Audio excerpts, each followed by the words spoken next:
Navy Matters.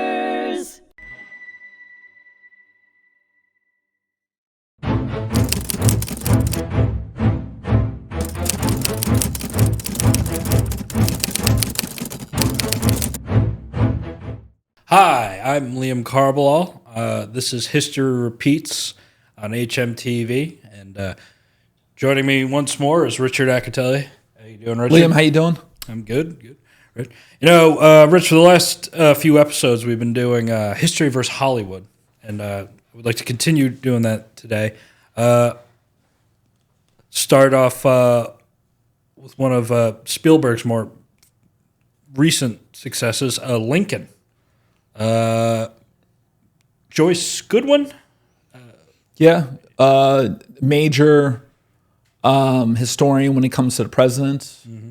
And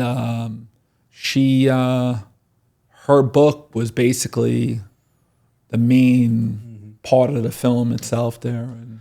And the interesting part with Lincoln, I think we kind of said this a little bit the last time, was that in the film with Daniel Day-Lewis, you're not really quite sure about his accent. Yeah.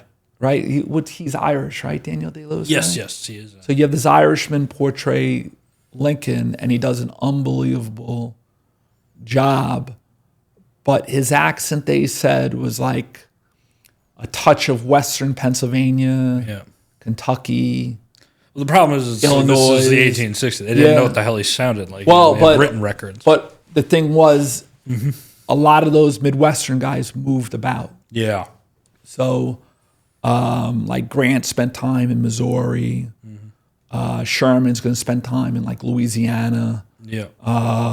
So they move about, and they did a great job with them in terms of looking at the 13th Amendment, the end of the war, the conflicts of Mary Todd Lincoln, and like she was just, Robert, her son, had her committed years later. So you have Lincoln who loses a son in the White House, right? He dies. Then he's got his son, Robert Todd Lincoln, who's like yelling at him that he feels guilty about not being in the war effort because everybody else is in there, right? Think about like World War II. What is that, 4A? Was it? Am I getting that, 3A? I'm usually good with the terminology.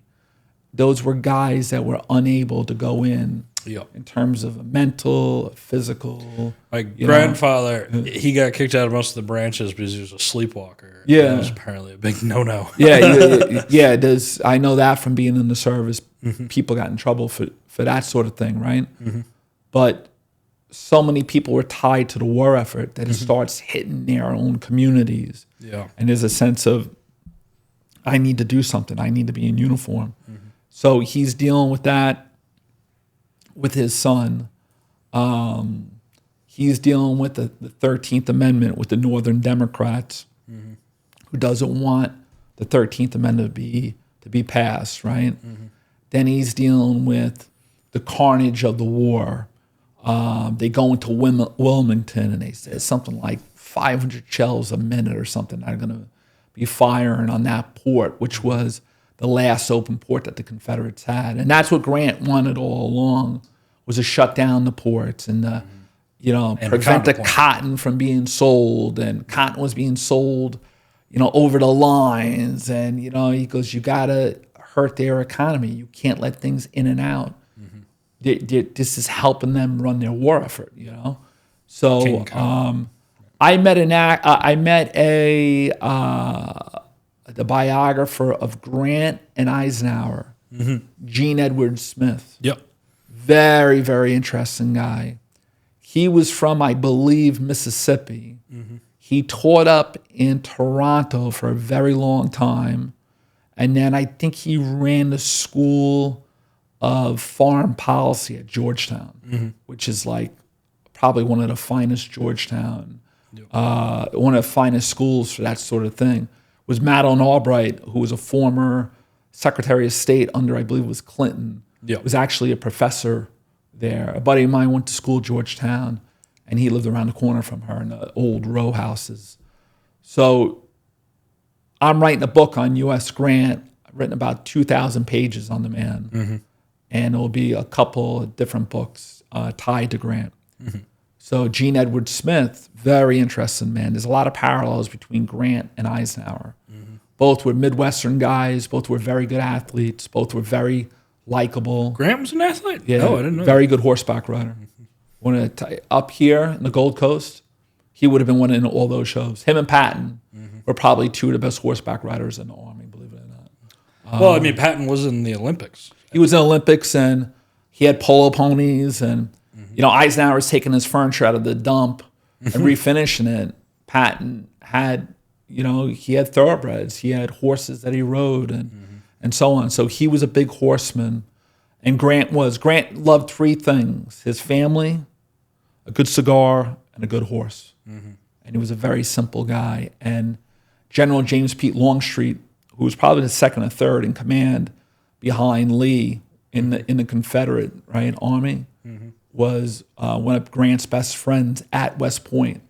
And he said, Sam, they used to call him Sam for short, someday that horse is going to kill you. He goes, well, it could only kill me once, And that was Grant. And you see that in Lincoln. Like, we're sitting here. Yep. We're sitting back. We're shooting a breeze. We're talking. There's that scene in Lincoln where the armies are moving, right? This is before Appomattox, right? But they're heading in that direction.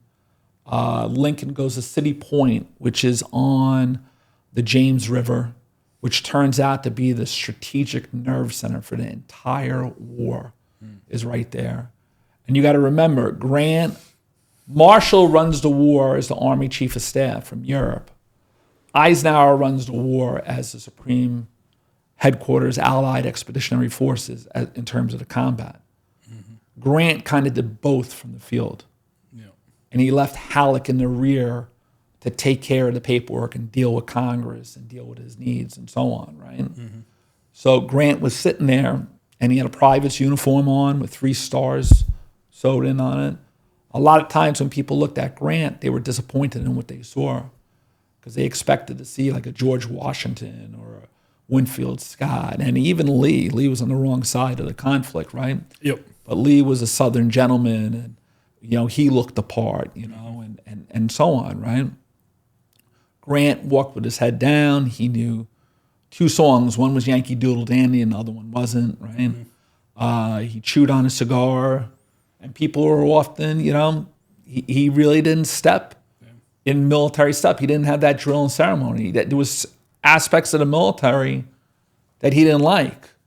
So Gene Edward Smith said to me, he goes, well, what do you think about the film Lincoln? So, it was great.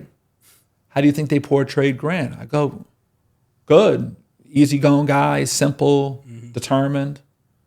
And Gene Edward Smith goes, they made him look too neat. So I think I agree with that. he was a combination between Winfield Scott. So Winfield Scott was old fuss and feathers, right? Yeah. You have officers, they go out in the field, they look impeccable, right? And then you have General Zachary Taylor, who's not wearing his rank, and he's wearing like a corn hat, and straw hanging out of his mouth, right? But he was a brilliant general during U.S.-Mexico War. Yep. Grant was brave like Taylor. We're at the Battle of Shiloh. They said, you have to leave here. Too many armaments is being, you're going to get shot. Sooner or later, you're going to get killed. You got to be more in the rear.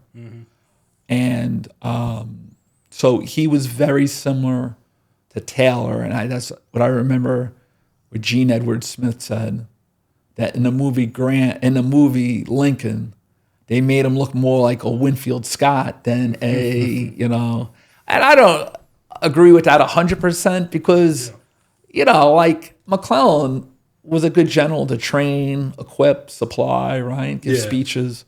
But he was a pompous ass, When you look at Grant, even in the film Lincoln, he's chewing on a cigar, he's quiet. I think he was an Irish actor too.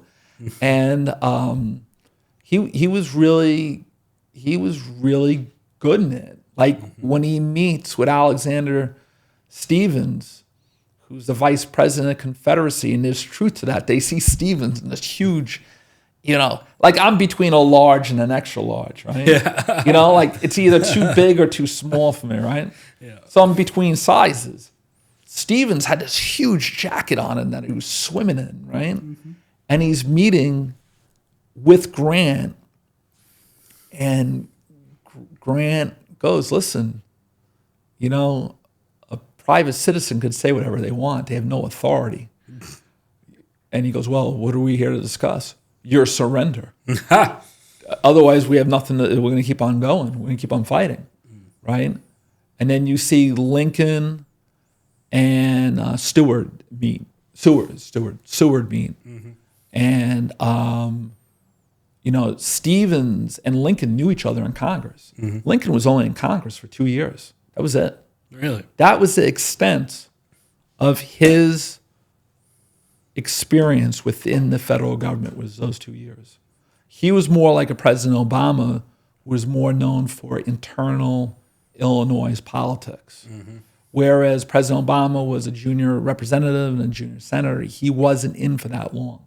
Like Kennedy was in for a while from 46, and then he becomes a junior senator somewhere in 1956, 1958. Yeah. But you get these guys; they're more known locally from within, like Cuomo, right? In terms of this, mayoral, this mayor, which is it was rough on both sides, right? In terms of both sides of the aisle. Mm-hmm. He's more known internally through the state. His dad's a governor, right? But the whole COVID mess, everybody realized that, and then some of the, sexual harassment allegations and stuff. But his name is still pretty big within the state, within state politics. We're talking about Cuomo, not Lincoln. No, but Lincoln was known within Illinois state. Yeah. So he loses to Stephen Douglas in 1858. So he loses the battle, but he's going to win the war when it comes to 1860.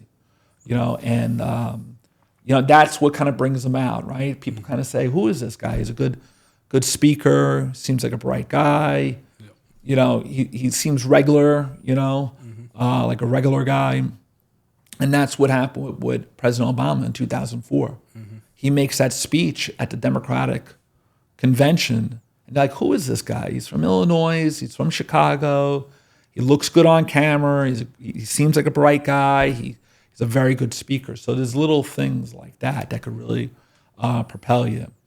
But the film Lincoln does a good job with Lincoln himself, with the stress that he had. He says to Grant, I feel like for every year of this war, I've aged 10 years. And if you look at Lincoln, there's a lot of similarities to Lincoln at the end of the Civil War and FDR at the end of World War II. Yeah. Because the Great Depression and World War II kills FDR. Kills both of them, quite frankly. Yeah. But when you look at FDR with the polio, it's just that constant stress. At Yalta, he could barely hold on to his jacket. It's wrapped around his neck. He's got a chain, right? And the fact that they have that, where was that, in the Crimea, in terms of, today, the Ukraine and everything, that they had that there, and they made a man that was suffering from all kinds of ailments at that point travel over some bad road and this and that and so on. That was, they could have probably had it at a better spot, Yeah. But that's more Stalin's doing. But Lincoln, you see, he's just, the war, he preserving the Union, winning the war, ending slavery, it took a huge toll on him. And you see that in Daniel Day-Lewis. Yeah. And you see him fighting with Mary Todd Lincoln. I can't put up with this and that and so on. And then she throws up Grant at Cold Harbor. And, it just was one of the worst battles that Grant ever had, The problem is that Grant could lose men and keep on going because he's going to do two things. He's going to use the population to his advantage. Yeah. And then he's going to outflank, the Confederacy at Petersburg. Yeah. And what happens is that Lee says, well, if Petersburg falls, then I'll be able to hold on to Richmond maybe for a couple of days, and then that's going to be it. So it's really is a great film. I thought James Spader, who was the squirrely character. I was just going to mention. In terms of him trying to get the votes, right?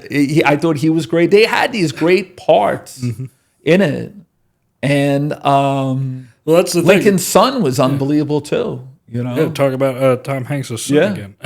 Well, I just thought it was funny because other people have commented Abraham Lincoln's nickname is Honest Abe. Yeah. But the entire movie, he's kind of lying and double dealing to get the law passed. And I just always thought he's a politician too, right? Yeah.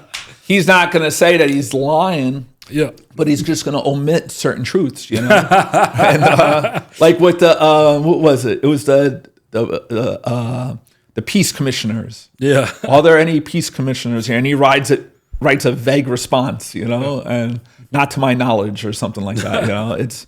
It's good though, and that's Spielberg again. So Spielberg, he got hammered in the 70s and the 80s for being they didn't consider him a director. It was something where it was, I don't know, they were hammering him on some of his productions as not being serious and all these different things. And I liked Empire of the Sun. Yeah, that was good, and it's I guess he just gets older and more experience, and the more successful he gets, he can make more of these films and stuff like that, because sometimes the history doesn't do well. You look at and this is a little off target here, is Cinderella Man that Ron Howard made. Oh, that's great. That didn't do well in the movies because it was a dark Great Depression film that was presented in the summer. It was released in the summer. So it was... I dragged my feet wanting to drag my feet. It was not a big sports guy movie. I saw him wow, this is great. Yeah, I don't even like boxing. Yeah, great film. And they just released it at a very, very bad time. And then they end up releasing Platoon at Christmas time. And John C. McGinley, he was O'Neill, I think it was, in Platoon. He was the smart aleck guy. He goes, Oliver Stone releases this at Christmas. And he goes, nothing spells Christmas like Platoon. It's an unbelievable Vietnam War film, but there's certain times that they release these things at. But Lincoln was a great film. And there's clips that you show in class and in a college class. It's a broad executive powers where he says, you will procure these votes for me. Yeah. And he says something like buzzard's guts or something like that. So that's got to be the equivalent to drop an F-bomb or something. Buzzard's guts, you will get me these, And it's pretty interesting, So. All right. From Lincoln, we're going to talk about Richard Nixon's all-time favorite movie, Patton. Yeah, well, a lot of people like Patton. The problem with Patton is that you're kind of, when they make that in 1969? 69, 1970, right? Yeah.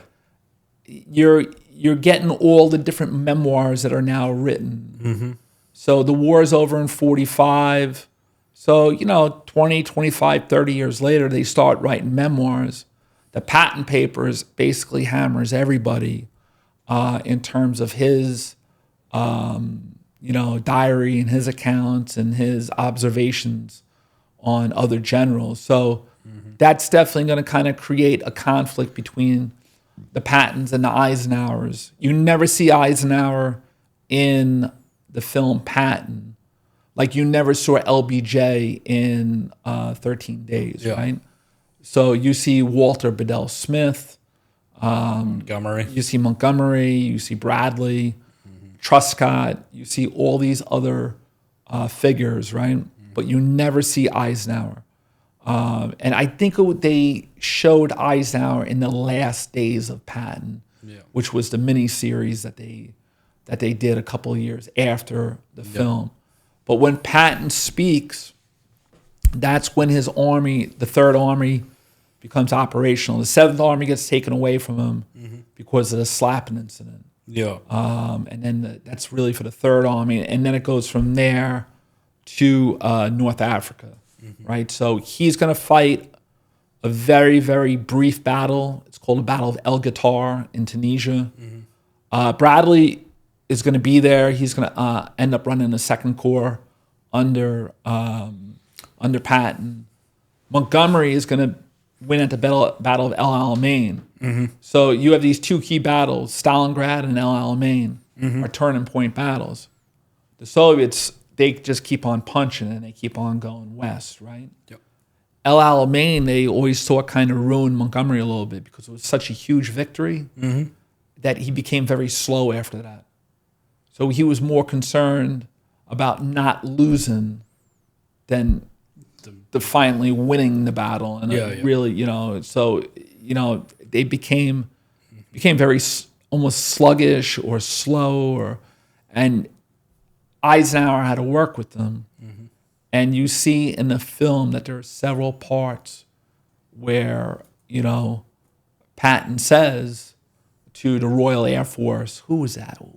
I'll remember the name of the general or the Air Marshal Teeter. I think it was Teeter was his name.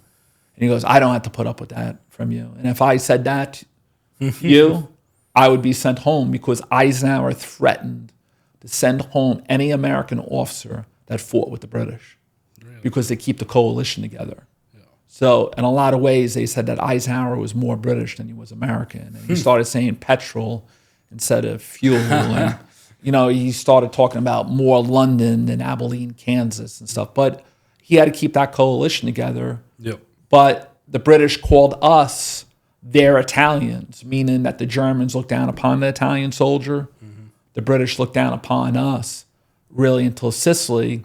And you see he's racing. He's going to go out to Palermo, and then he's going to take the coast road to Messina. Yeah. Montgomery is going to go over Mount Etna, and he's going to go up the coastline, which was actually shorter, but he had some tough fighting. So Patton believes it was important for the stake of the American army to win this battle, to not only show the Germans that we meant business, but the British. So Bradley comes up with this quote, and it said, against the Germans, we had to learn how to walk before we could run. Because they were so far light years ahead of us. I mean, they were doing the Blitzkrieg in the mid-1930s during the Spanish Civil War. Yeah. We're handing out rakes and shovels, right? So during the New Deal. So they were ahead of us, but 43 was definitely a turning point itself there. Yeah. Because you look at that's July of 1943. Less than a year later is Normandy. Yeah. And then 43 in the Pacific. Now we're starting to try to move towards the Philippines and Taiwan. And we're going through the island hopping campaign and, Central Pacific and stuff like that. So the Navy, the Army, the Marines are definitely moving in that direction. So 43 was a big, big year. It was a huge year. Yep. And Patton slaps the soldier. He takes his gun out. He waves it in front of him. You're not supposed to be doing things like that. You're an officer. You don't do things like that, right? But in North Africa, he actually kicked a soldier that was laying in a fetal position when he invaded the Western Task Force at Casablanca, Morocco. Mm-hmm. So that was one of the tougher assignments because the waves, the water conditions were really bad. The reason why they went there was just because if Gibraltar was closed down by the Spanish, in terms of getting into the Mediterranean. So he actually kicked the soldier and said, get up, you have to help us send these landing craft back. They have to go get more supplies and bring them to the beach. So he actually was dehydrated at that point in North Africa. Mm-hmm. And they think that he might have been suffering from some shell shock of his own because of the pressure was so great that he was putting on everyone. I can see that. He was a veteran of the first. He introduced the first tank assaults in the U.S. Army. He did the first mobile warfare with Persian. He threw a couple of Persians bandits, shot him, threw him over his car, brought him back to Persian and threw him at his feet. And then he's going to lead those Renault tanks. Yeah. And the Renault tanks, they were awful. They were bad, but that's what we learned on at that point, right? Were there any good tanks in World War I? Well, not, maybe more closer towards the end as you're getting more technology and more productivity with it.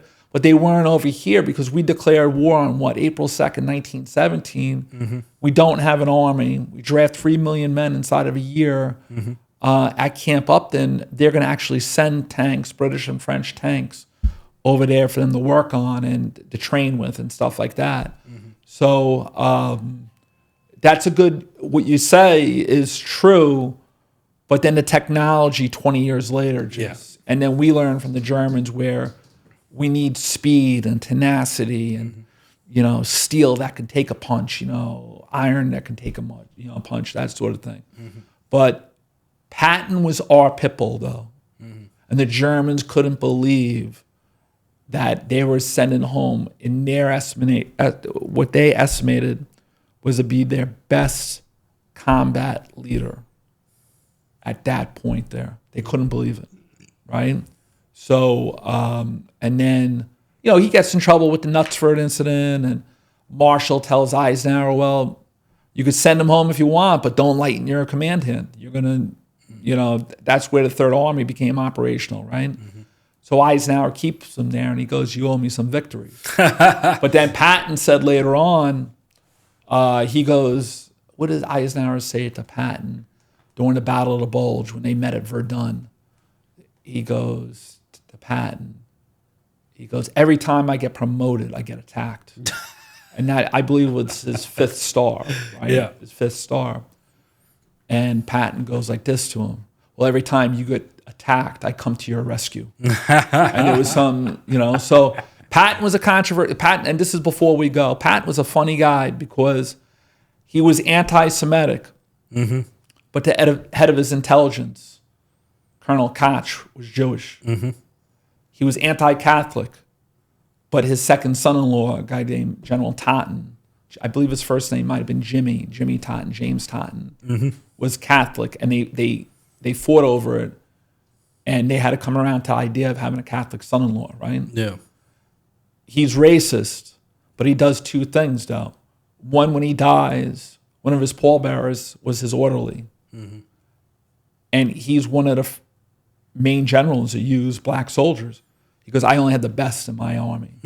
And you're a credit to your race by being here. And you see him decorating the soldiers and stuff. So he's an odd guy. Bradley calls him one of the oddest ducks that he ever met. Patton, you could talk to. He was here in Woodbury. Bradley was? Patton was. I think it was Woodbury. And he was doing either a fox hunt or polo or something. That sounds about right? For Long Island. For Long Island, especially here, not too far from the city, and all the wealth that was around here. He was immensely wealthy, Patton, right? He was one of those rich Virginia plantations. But the money came from his wife's side of the family, Beatrice Ayers, who ended up making all textiles up in Vermont and Massachusetts and Connecticut, in truly horrible places, right, for workers. So a girl is like being pushed into a car and she's yelling and this and that, and Patton had a pistol on him, and he like beats the heck out of the 2 guys. This and that. She goes, what are you doing? He just proposed to me. I'm happy. I'm getting married. And he goes, oh, and he just takes off. So he was one of those guys. Like he does some dumb things and crazy things, but his thing was armor and mobility and striking the enemy. And Creighton Abrams, he called Creighton Abrams the only other better tank man in Europe than myself was him. And he was the one that liberated Bastogne. So the movie's a great movie. It does. The voice a little off. He had a high-pitched voice. But the movie really is. If you look into it and your stuff on Patton, it is pretty close though. It is. It's not too bad. All right. Rich, it's always good to have you. Yeah, no problem, Liam. All right, this has been History Repeats. I'm your host, Liam Carballal, and this is hmTV. Thank you, and until next time.